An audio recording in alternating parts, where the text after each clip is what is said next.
In 1519, the Aztec Empire was one of the greatest powers in the New World, stretching across vast swaths of central Mexico and home to millions. At its heart stood Tenochtitlan, a stunning city built over a lake, its neighborhoods connected by stone bridges, its markets teeming with tens of thousands of people daily. Its inhabitants could not have imagined that the end of their world would begin at sea.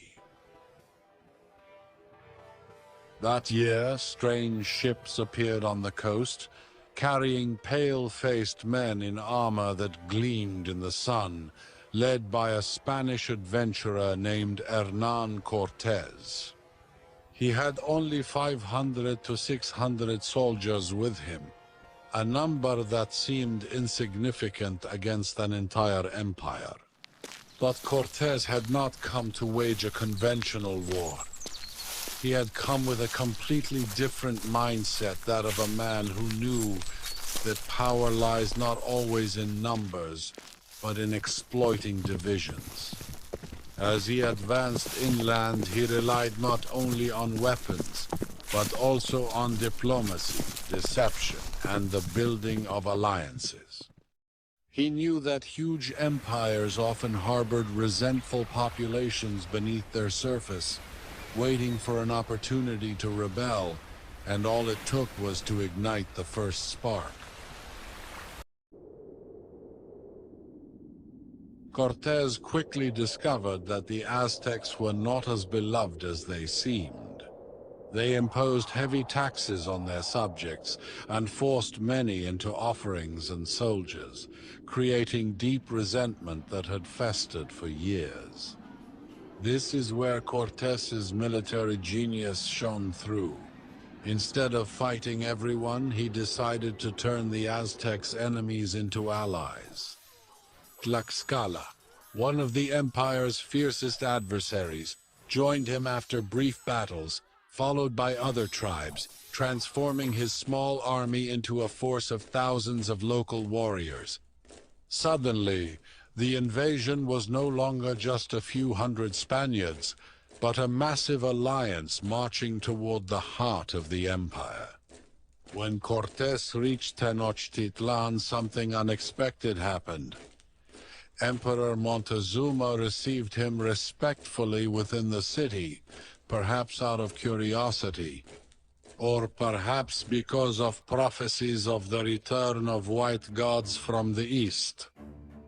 But this welcome proved a fatal mistake. Soon after, Cortés took the emperor hostage in his palace, effectively paralyzing the empire's political leadership. Sometimes you don't need to destroy an entire army. It's enough to put your hand on its head.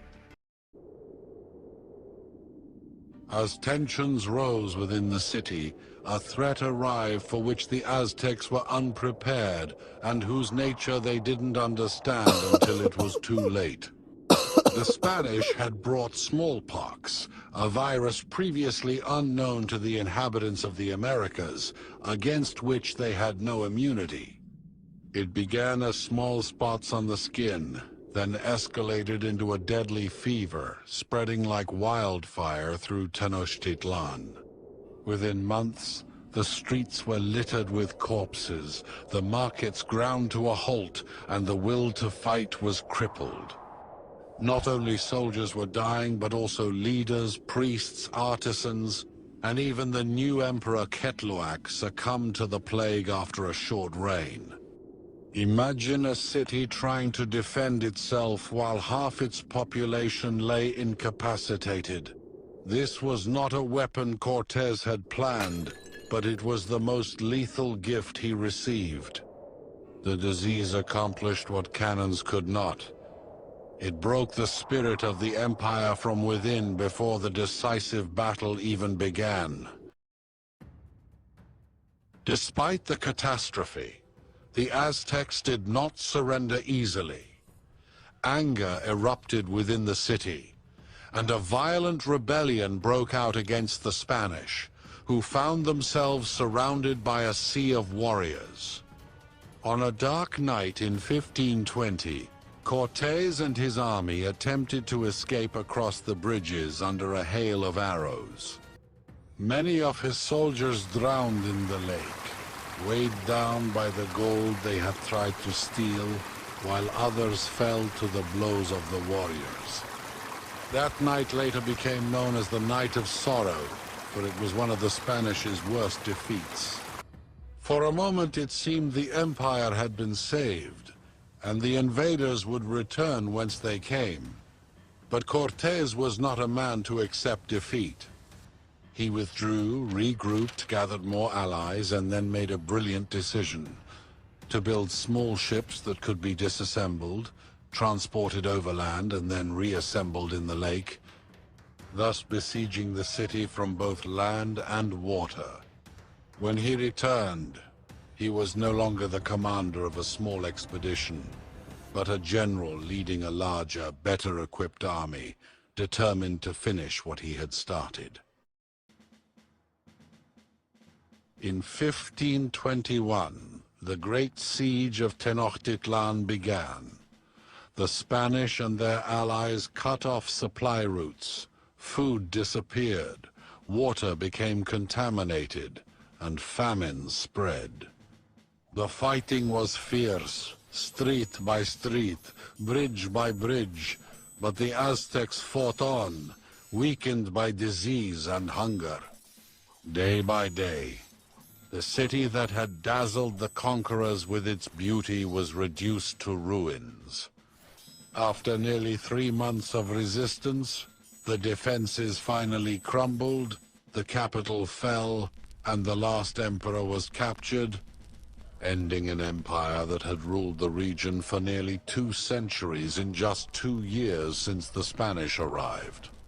On the ruins of Tenochtitlan, Mexico City was later built, and a new chapter of history began: European colonization.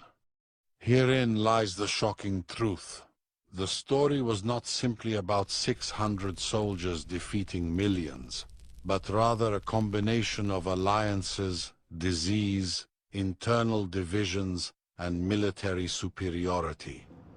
A lesson repeated throughout history: empires rarely fall solely due to the strength of their enemies, but rather because they become fragile from within.